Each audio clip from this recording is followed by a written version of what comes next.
మన అక్క మళ్ళీ వచ్చిందండి. ఎవరు మన అక్క అంటే షర్మిల అక్క. మరి తప్పదు కదా, రాజశేఖర్ గారు కూతురండి మన అందరికి అక్కేగా. షర్మిల అక్కను మళ్ళీ దించాడు చంద్రబాబు నాయుడు గారు. మావిగన్ బాగా తెలుగుదేశం వాళ్ళకి కింద నుంచి పై దాకా గుచ్చుకుంటా ఉన్నట్టుంది. మావిగన్ను గుచ్చుకోగానే ఒక్కొక్కరిని వదులుతూ ఉన్నాడు రంగంలోకి.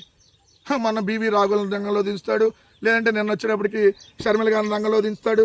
ఏం వచ్చి మావిగన్ అంటే జోకర్ అని మాట్లాడుతుంది.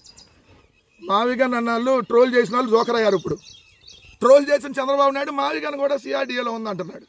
మరి జోకర్ అయింది ఎవడు? అయినా ఈరోజు మహిళల మీద ఏబిఎన్ రాధాకృష్ణ అనేటటువంటి నీచమైనటువంటి వ్యాఖ్యలు చేస్తే ఏమ్మా షర్మిల నోరెందుకు మెదపలేదమ్మా? చంద్రబాబు నాయుడు స్క్రిప్ట్ రాసిలేదా? మహిళల మీద జుగుప్సాకరమైన వ్యాఖ్యలు చేసినా నీకు పర్లా. భార్యలని ఏదైతే చెల్లెళ్ళగా భావించి కట్టుకున్న దాన్ని ఇంకోటికి ఇచ్చి పెళ్లి చేయమని మాట్లాడుతుంటే గొప్ప మహిళవమ్మ, దాని గురించి మనం నో రియాక్షన్. ఎంతకంటే దిగజారమన్న ప్రతిసారి నువ్వు దిగజారిపోతూనే ఉన్నావు షర్మిల గారు. దిగజారుడు వ్యాఖ్యలు చేసిన వాళ్ళ మీద నువ్వు మాట్లాడలా.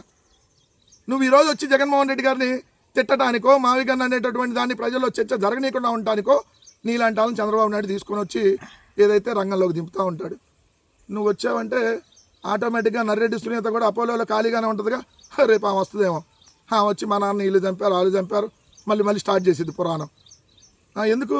దస్తగిరి కూడా ఖాళీగానే ఉన్నాడు. ఆ దస్తగిరి చేత కూడా పెట్టించిన ప్రెస్ మీటు. ఈ మధ్య సెటిల్మెంట్లు తక్కువ ఉన్నట్టున్నాయి. ఏదో మీరు సెటిల్ చేసుకొని డబ్బు ఇస్తే ప్రెస్ మీట్ పెడతాడు కదా. లేకపోతే జగన్ గారి మీద హత్యాయత్నం చేసినటువంటి ఆ జెనిపల్లి శ్రీనివాసరావు కోడికత్త దాడి చేశాడు చూడు, చంపడానికి ప్రయత్నించాడు. ఆయన ఖాళీగా ఉన్నాడు.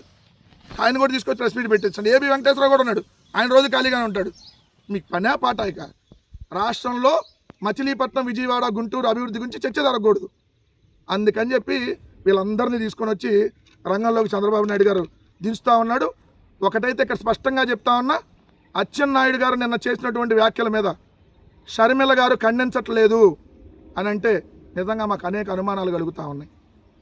ఎందుకంటే ఇక్కడ ఏం చెప్తాడే అచ్చెన్నాయుడు, ఏదైతే రాజశేఖర్ రెడ్డి గారిని చంపేశారంట, ఏదైతే జగన్ గారు వివేకానంద రెడ్డి గారిని చంపేశారంట జగన్ గారు, ఇప్పుడంట విజయమ్మ గారిను షర్మిల గారిని కూడా చంపేస్తారంట.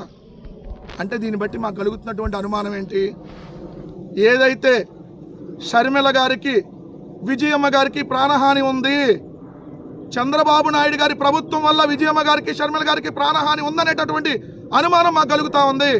చంద్రబాబు నాయుడు లీచమైనటువంటి రాజకీయాలు ఎలానే ఉంటాయి, అందుకనే ముందే ఆరోపిస్తూ ఉన్నాడు. దాన్ని జగన్ గారి మీద నెట్టడానికి ఏదైతే షర్మిల గారినో లేదంటే విజయమ్మ గారి మీదో దాడి చేయించి